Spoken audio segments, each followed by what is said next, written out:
welcome to CAGcast episode number 622. I'm your host, GBD, here in Long Island, New York. And as always, we're joined by a man who places gaming first over platform, Wombat. I don't even know what that means. It was a political joke. Oh, I see. So you don't care about what platform you play on. You just care about gaming. Now that I'm acquitted, I don't have to think about these things anymore. Right. Now you can feel free to blast Nintendo, blast PlayStation, blast Microsoft. You're free. They're all on blast. I'll make a deal with the Ukrainians to get all my games for free. Is that where we're going with this? Something like that. Yeah. I'd like to make more jokes, but it's not that funny. You can make all the jokes you want. All right. I don't want to make jokes about politics, though. I want to make jokes about video games. Video games are politics.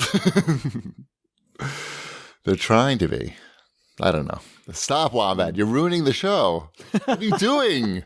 Everything is politics. End transmission.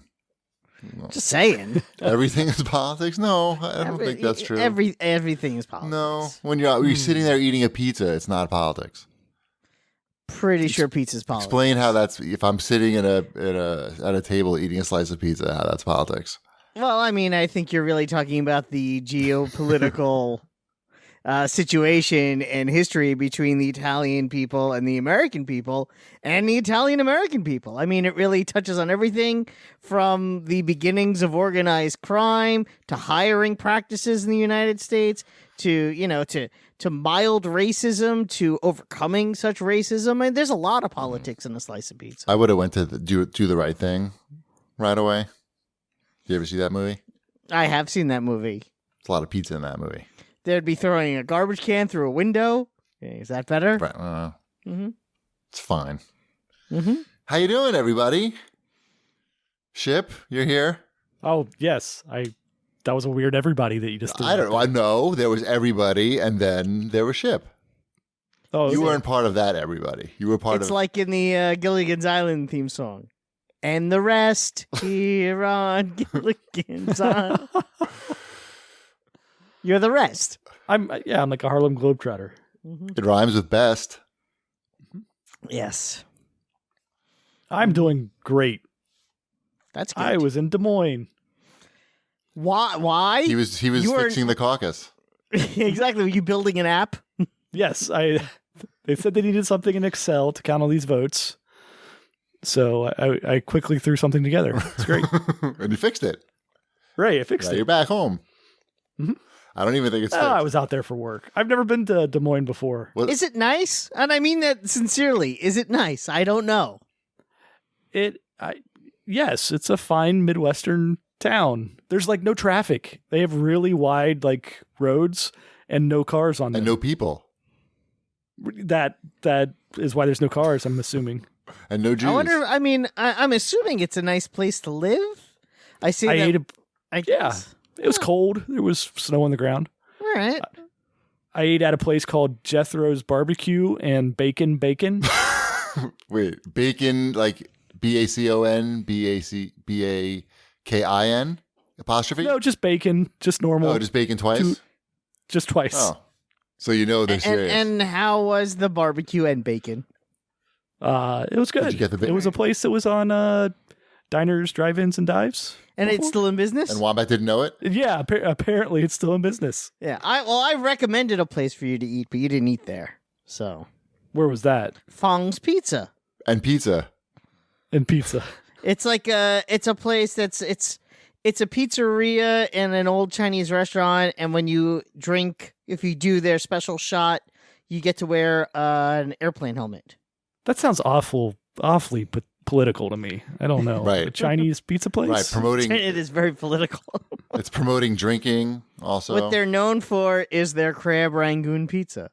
Des Moines in general, they like to drink. There was like a brewery like every other block. Right.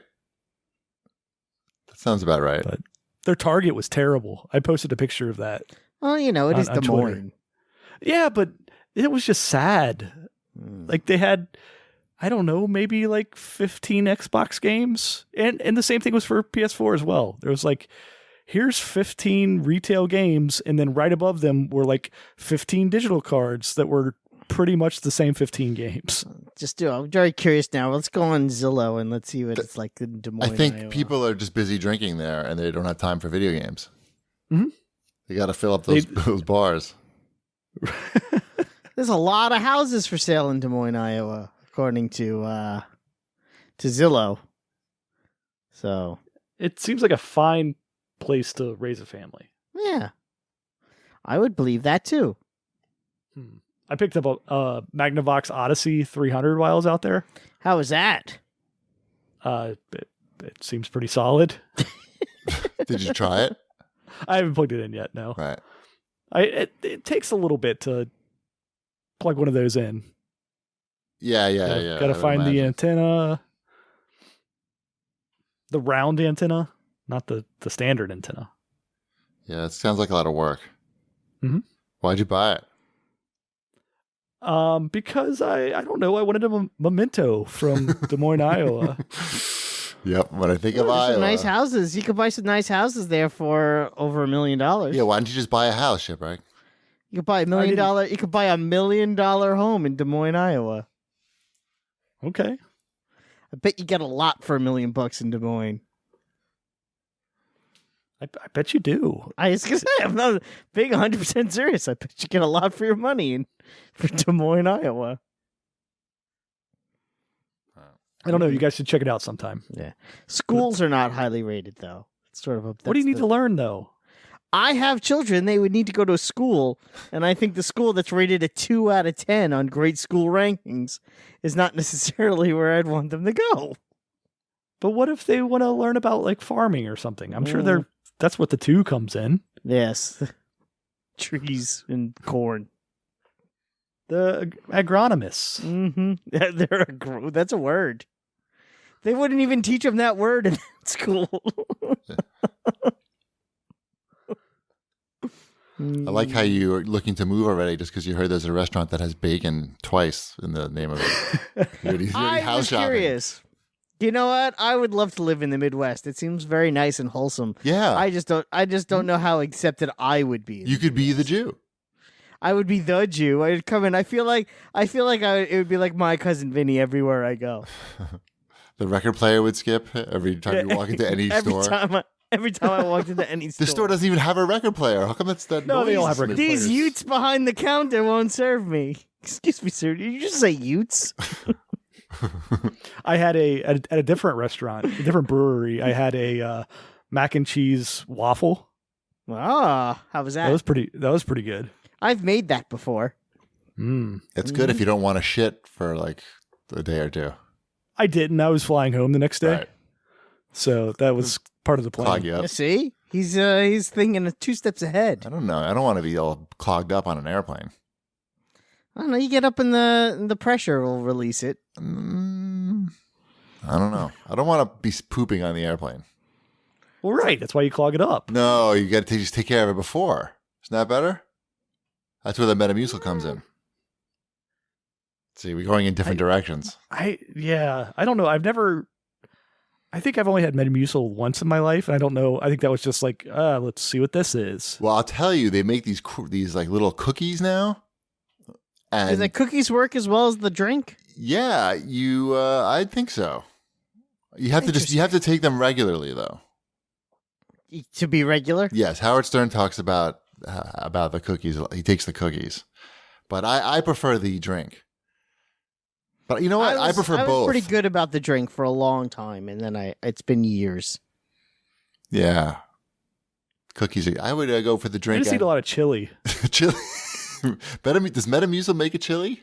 You could probably get the unflavored kind and just sprinkle it on. No. Just saying. No, I don't like that off-brand Metamucil either. I tried to get that. It's not good. Anyway, Citrusyl's not bad. yeah, but you need that. I think once you're used to Metamucil, you can't, like, it just tastes wrong. You know, it's like if you drank Coke for like 10 years and then you tried to switch to like the supermarket brand. Might be tough. I guess. Right. I don't know. Mm-hmm. All right, how about some show? This is some show we got going on. What the hell have we been talking about?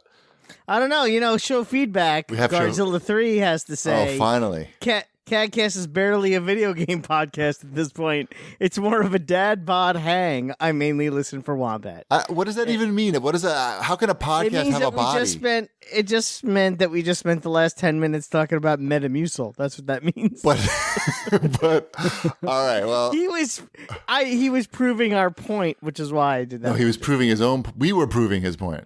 We were proving, yes, point proven. Right. I was all ready to say, how can a podcast have a body? And maybe it does. It does when it's about Metamucil. It needs fiber. This podcast needs fiber. Yep. Just wait till that Metamucil video game comes out, then we'll be back on brand. Yes. And then go ahead. Go ahead. No. Go ahead. Then Gross Bard has to say, to be honest, I enjoy listening to you talk about ping pong. It's refreshing to hear about your passion for ping pong, and your commitment to getting better is great. I would rather listen to ping pong talk than Wombat's perpetual victimhood and virtue signaling, which I like. I like it when anyone uses the phrase virtue signaling, right? Because what that person is saying is, this person said something that only a good person would say, and no one ever really means something good. So obviously they're lying, and the only people that would think that are awful people. So awful people want to hear more about your ping pong, GP. Oh, damn. This went bad in a lot of different ways. It went bad for you. Right. Also, I was trying to avoid learning what virtue signaling meant, but now you just spoiled it for me. Do you know how long I went without knowing what incel meant? Years. Really? Years. Really? Yes. I have a friend that went full incel, and it's really sad because he was a nice guy, and then all of a sudden it's like, lots of nastiness. I don't think you go incel. I think you. Oh no, you just he have wasn't. a name for it now. Yeah, it was. It's not a good look. Right. So are we supposed to talk about ping pong now? Yeah, you can talk. This is your chance. Oh, Tell awesome. this awful person about ping pong. Well, somebody else. You know what, Wombat? I'll do you a favor. There's a CAGbag question about ping pong. I'm just going to tie it into this without even reading the question to save time. So somebody wanted to know about what kind of ping pong paddle I use, and if you go on my Twitch channel, you can watch me build the paddle. It's twitch.tv/cheapassgamer. So then isn't that exciting? In Target right now, they have the Forest Gump gift box that comes with a Forest Gump branded ping pong paddle. Yes, I saw someone on Twitter send that to me, and I dismissed it, and I realized that might seem as rude. So I apologize at James McVeigh. I dismissed it as it's supposed to be a fun collector's item, not one that you would actually use. I'm trying not to collect stuff like that. Because you're too cool? No. I see how it is. It's not that I'm too cool. It's just I don't know. I can't say that I don't have any pops as I stare at this Lucio that's fallen over, but I'd like to keep it at a minimum. Like to one. This Lucio pop. No, I get it. I couldn't tell you the last time I bought a pop. It's too many pops in this world, I feel. Yeah. Look at GameStop. It's all pops now. I don't want to. I know. I actually went to that one, the big one in 33rd Street? In Herald Square. Yeah, I was there today. It's mostly pop. There's a whole level of pops. Yeah, it's a whole floor. They have a whole collectible floor. It's the 2-floor GameStop. Right, with the pop basement. With a pop basement. And you know what? It's like the nicest GameStop. Mm-hmm. And it's not that nice. Right. When are you going to go back? Relative. When are you going to go back there, Wombat? I don't know. Whenever I want. No, wrong answer. You're supposed to say never. Oh, never. It sucked. Well, that falls into whenever I want. If the answer is I don't want to go back, it's right. Never. Right. Either way, I was controlling my own destiny with that. Yes. Well, so I also want to, if we're still talking, are we still talking about ping pong? I feel like we're still talking about ping pong. We could talk about it. Wow, you're in a good mood tonight, Wombat. Whatever. I'm rolling with the thunder. Right. I beat my nemesis for like the 5th straight week this week. So the baby with one eyebrow? No, he's like a 62-year-old guy, or maybe. Thank you for laughing at that, Shipwreck. I appreciate it. Wait, what? I didn't even hear what you said because I knew it was going to be lame. What'd you say? Say it again. You said your nemesis, and I said the baby with the one eyebrow. What's that from? Oh, Jesus. What is a show you've never seen called The Simpsons. Oh, who's the baby with the one eyebrow? Never mind, you don't know. Forget Maggie's it. nemesis? I thought you were a fan of the show. Is that Maggie's nemesis from Yes, that is Maggie's 40 nemesis. years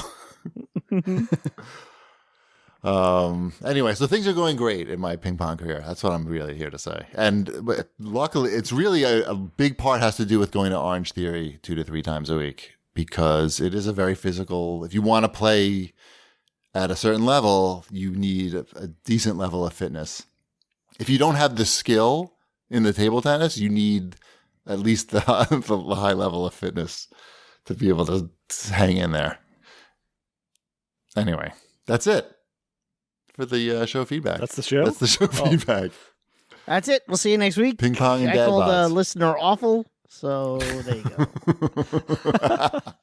Virtual signaling. I'm virtue signaling. Right. Yeah. Oh, he said something good. Therefore, he must be lying. Stop saying it. I almost forgot what it meant. You said it Sorry. again. That's because it's dumb. Right. So if I ever hear virtual signaling, is that something a phrase I should add to my Twitter mute list? Yes. There's certain, I have a lot of words like that. Yeah. Mm-hmm. I figure there's certain words that, certain tweets I figure I don't need to read if they have certain words in them. Oh, that happened to me today. There was someone that I must have muted like who knows how long ago, but somehow I got mixed into a Twitter fight between two people. Like my name was, it was like someone responding to one of my tweets, and I got into the conversation, and it was like 7 tweets long, but I was only reading one portion of it because I muted the other half. Right. And it was very annoying. Was it Lono? No. Just pull that name out of my ass. I No. like that. Was it? I know who it is. Probably. Would I guess it? It does. I don't. I wouldn't think guess. so. I wouldn't. I'm not going to guess anymore. But if You I wouldn't guess guess 2 it? more times, would I guess it? No. Okay. Good to know. Mm-hmm. I'll really stop guessing. Yeah. Was it your mom? It was my mother, who's on Twitter and very conservative. And very upset at you. Always perpetually upset at me. That would be entertaining. Yeah, no, unfortunately, everything I said would be the opposite about my mother. Right. That'd be entertaining too. Yes. Everything, any interaction between you and your mother on Twitter would probably be entertaining, I feel. You know what? You are 100% right. Twitter needs a subscription-based model like Patreon, where you get people on Twitter who wouldn't normally be there. You understand what I'm saying? Mm-hmm. No, not a great idea. No. All right.